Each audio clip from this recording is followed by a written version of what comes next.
Ok à tous, bienvenue sur la chaîne des panafricanistes par essence, par conviction et par excellence.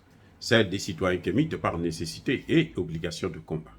Nous sommes une chaîne qui n'est guidée que par nos ancêtres et rien que par les ancêtres qui appartiennent à l'égrégore du monde noir.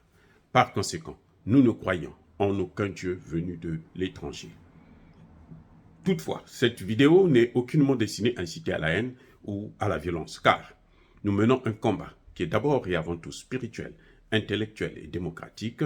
Ensuite, il est politique, géopolitique et géostratégique, contre l'impérialisme, le colonialisme, le néocolonialisme et l'endocolona, qui sont tous qualifiés de crimes contre l'humanité. Nous menons ce combat sur la base du principe fondamental que nous avons hérité de nos ancêtres kémites, qui est celui de la Mahat, c'est-à-dire solidarité, vérité et justice. Vous êtes donc en droit de connaître la vérité et nous avons l'obligation de vous dire la vérité, rien que la vérité, afin que justice soit rendue au continent africain. Et ça, c'est notre modeste contribution dans cette noble lutte en faveur de la souveraineté, la dignité, la solidarité et l'unité africaine. C'est exactement ça que nous appelons le panafricanisme.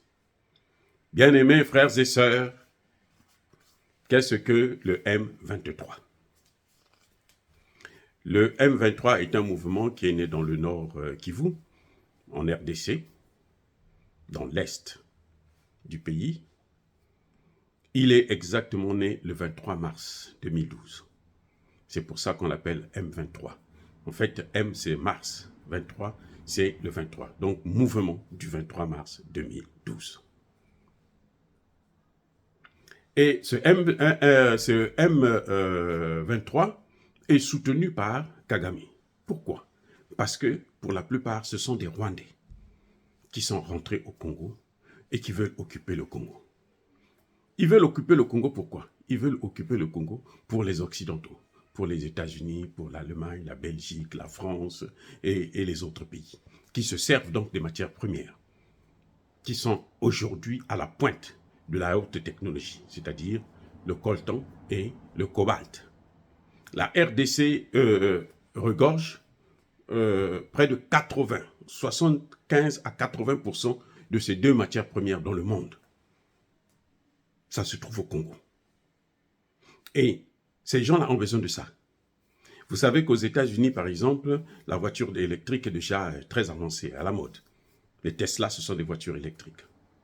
Et vous ne pouvez pas obtenir une voiture électrique si vous n'avez pas de ces matières premières, le cobalt et le coltan. Pareil pour le téléphone portable, le smartphone, que ce soit Samsung, que ce soit Apple. Pareil pour les ordinateurs. Donc cette matière est une matière essentielle dans la haute technologie.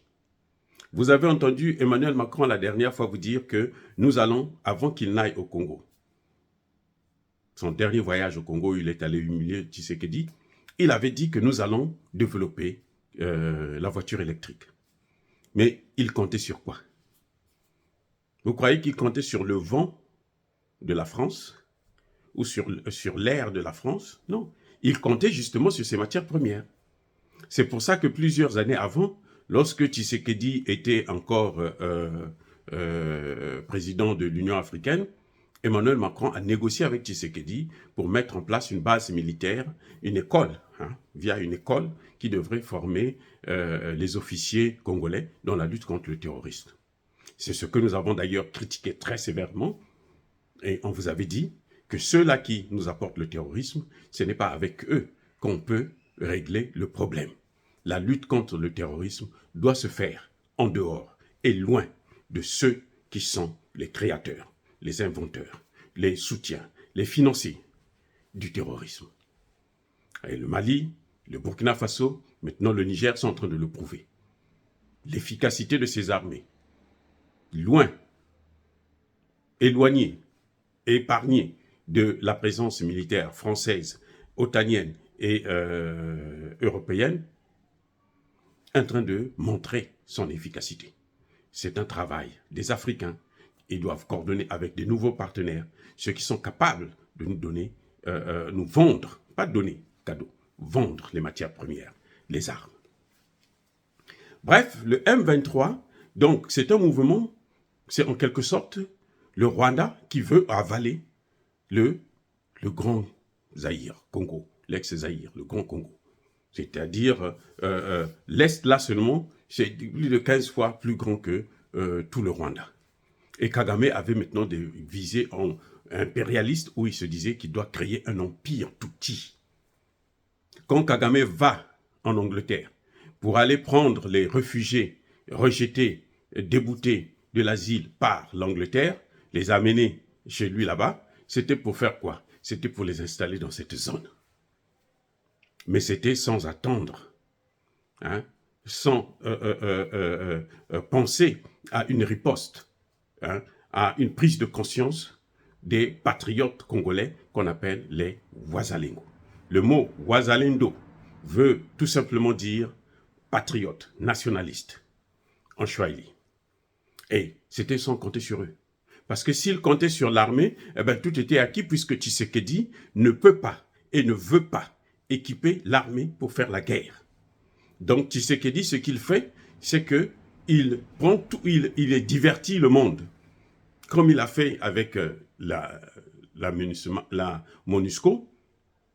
C'est vrai, vous allez me dire que il y a un mois, quand il est parti le mois dernier aux Nations Unies, il a demandé à ce que cette mission puisse partir. Il sait que la procédure, ce n'est pas comme ça que ça se passe. On connaît la procédure. Vous avez vu comment le Mali est en train de se débarrasser de la MINUSMA. La procédure que le ministre des Affaires étrangères, le gouvernement et le président malien, hein, la procédure qu'ils ont employée. Donc Tshisekedi ne peut pas venir comme ça du jour au lendemain. Non, vous devez partir immédiatement. Alors qu'il y a quelques mois seulement, Tshisekedi disait que tous ceux qui font la propagande concernant la MONUSCO, qu'elle ne fait pas le travail, qu'elle n'a pas de résultats, ils sont manipulés. Donc, lui, il a été placé là, via ce qu'ils ont appelé, eux, le compromis à l'africaine, c'est pour retarder les choses, pour pourrir la situation.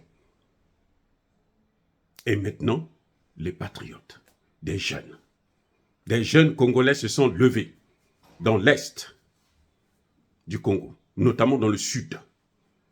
Et ils sont montés au Nord pour soutenir leurs frères du Nord. Et c'est ça, ce qu'on appelle les Wazalendo, qui veut dire, encore une fois de plus, patriotes, nationalistes. Et ils sont en train de donner des chaos. C'est la débandade pour le M23. Le M23 veut maintenant repartir. Écoutez maintenant là où la situation, ce qui se passe. Le M23 veut maintenant repartir au Rwanda. Quelle est la réaction de Kagame? Vous savez quoi? Kagame dit non, vous ne venez pas au Rwanda parce que vous êtes des Congolais. Donc restez au Congo. Ça veut dire quoi? Ça veut dire que vous devrez rester au Congo. Nous, on doit trouver des moyens pour négocier avec Tshisekedi pour que le gouvernement, l'armée congolaise puisse vous stopper. Or, ce n'est pas évident. Parce qu'il y a beaucoup de militaires qui soutiennent justement ces jeunes. Parce que les militaires, quand ils se lancent dans le combat, parfois ils sont stoppés, arrêtés par les mêmes personnes. Par le gouvernement de Tshisekedi. On se demande, mais qui a donné l'ordre pour que les militaires se retirent? Ils avancent, c'est exactement ce qui s'était passé il y a plusieurs années entre à Kidal, où les Fama voulaient poursuivre, rentrer dans Kidal, l'armée française les a stoppés.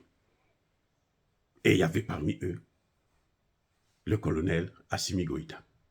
C'est comme ça qu'on a su cette vérité. Parce qu'il était là, il a vécu les faits.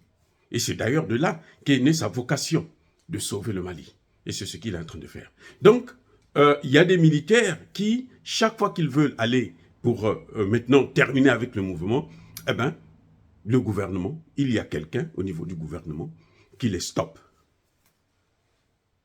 Et cette fois-ci, maintenant, ce sont les jeunes qui se sont organisés et qui ont pris les choses en main. Ce n'est pas l'armée congolaise qui est en train de se battre, qui est en train de neutraliser les M23. Ce sont les Wazalendo. Ce sont les jeunes patriotes congolais qui viennent essentiellement du Kivu, du Sud et du Nord. Et donc Kagame maintenant, Kagame dit, moi je ne veux pas de vous ici parce que vous êtes Congolais, vous restez là. Mais en fait, il est en train de chercher à gagner du temps. Pour voir dans quelle mesure les Américains et les autres vont convaincre Tshisekedi pour mettre l'armée derrière les Ouazalengos. Et ça, c'est pas évident. Parce que si Tshisekedi essaie de commettre cette erreur pour vouloir les stopper, lui, il sera stoppé. Voilà le problème. S'il le fait, lui-même, il sera stoppé. Ensuite, on a vu le premier jour quand ils ont commencé, ils sont rentrés dans la danse là seulement à peine il y a le 1er octobre. Hein. Donc il y a 2 semaines exactement.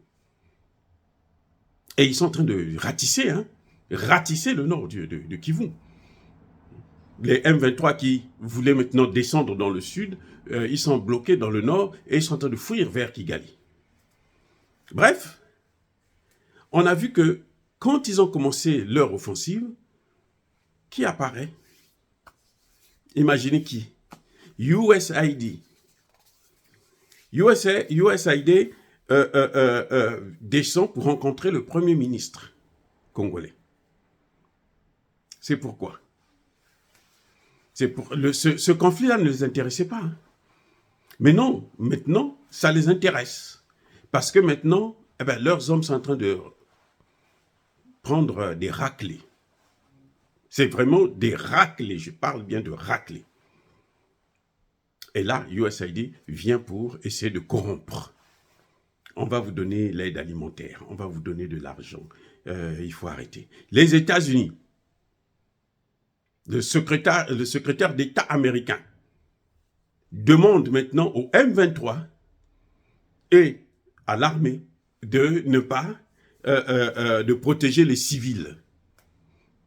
Il demande à la MONUSCO de protéger les civils.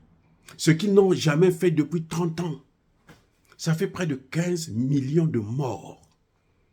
Les amis, ce n'est pas la rigolade. 15 millions de morts. Depuis qu'ils sont là. Et la MONUSCO, qui était là comme étant la force tampante, qui ne pouvait rien faire. C'est elle maintenant, le même jour, quand ils ont vu que les jeunes là sont sérieux, alors le chef d'état-major de la MONUSCO est allé rencontrer le chef d'état-major de l'armée congolaise pour voir dans quelle mesure il faut faire pour apaiser, pour négocier, pour demander un cessez-le-feu. Non, il n'y a plus de cessez-le-feu maintenant. Et Tshisekedi qui était parti prendre les forces, constituer une force des pays d'Afrique de l'Est, pour venir comme d'habitude, pourrir la situation, laisser les Rwandais occuper le territoire, lui-même il se fait avoir par son propre piège. Parce que ceux-là, quand ils arrivent, ils sont venus, ils étaient là, ils laissaient les M23 avancer. C'est quand les forces de l'Afrique de l'Est sont venues au Congo démocratique qu'on a vu que le M23 commençait à occuper maintenant des territoires. Avant, ils se battaient, ils tuaient seulement. Mais là, maintenant, ils occupent le territoire, ils en font leur ville, ils nomment des responsables dans chaque ville, les grandes villes comme Massissi, et puis Rugari, toutes ces villes-là. Donc, maintenant, eux, ces forces-là d'Afrique de l'Est voulaient maintenant les stopper. Mais après, la riposte des Ouazalendo est tellement forte qu'ils ne peuvent pas les arrêter. Donc c'est une situation que nous sommes en train de suivre avec beaucoup, beaucoup d'attention parce que ça nous concerne. Nous ne voulons plus l'impérialisme chez nous, puisque Kagame ne le fait même pas pour le Rwanda. Ça, c'est ce que les Rwandais doivent savoir. Kagame ne le fait pas pour les Rwandais. Les Rwandais plutôt. Kagame le fait pour l'Occident. C'est à cause de cette guerre que les matières premières essentielles, le cobalt, coltan, essentiellement, sont pillés au Congo. Le gouvernement congolais ne voit rien passer, aucun front. Tesla est fabriqué par Elon Musk. Elon Musk n'a aucun contrat avec le Congo. Attendez. Tesla, c'est la voiture fabriqué par Elon Musk, le plus riche du monde actuellement. Ce type-là, il n'a aucun contrat avec le gouvernement congolais. Mais comment il fait pour trouver la matière première essentielle pour fabriquer ces voitures? Point d'interrogation. Posez-vous la question. Mais ça passe par le Rwanda. Ça passe par ces pays-là. Les Chinois encore ont un accord avec le Congo, même si cet accord-là est biaisé. Il faut vraiment le revoir de fond en comble, le retravailler. Mais en tout cas, ils ont au moins quelque chose sur lequel on peut s'appuyer pour avancer ensemble. Alors qu'avec les Américains, non, il n'y a rien. Ils viennent seulement, ils prennent. Savez-vous que pendant la Seconde Guerre mondiale, le caoutchouc qui a permis à fabriquer les pneus des chars américains, là, des voitures, des blindés américains, venaient du Congo démocratique? Savez-vous que la première bombe américaine, l'uranium, venait du Congo démocratique? Voilà tous ces éléments. Ce sont des gens qui ont pillé ce pays, mais alors de façon systématique et systémique. Et qu'ils veulent continuer. Cette fois-ci, j'espère que Tshisekedi n'osera pas arrêter les Wazalendo. Parce que s'il ose, il le regrettera toute sa vie. Dire cela, c'est inciter à la haine ou à la violence. Non. Yaba colère ve, yamaleve. Encore une fois de plus, bien-aimés frères et sœurs, soyez bénis. Je persiste et je signe. Soyez abondamment bénis par le Dieu des Kémites et par nos ancêtres angélisés. Mais que tous ceux qui persécutent le continent africain le pillent et le déstabilisent. Qu'ils soient noirs, blancs, chinois, arabes, indiens ou qui qu'ils soient punis, maudits, foudroyés, neutralisés, écrasés, effacés par ce Dieu des Kémites et par nos ancêtres angélisés. Vive l'Afrique éternelle. J'ai dit et j'assume.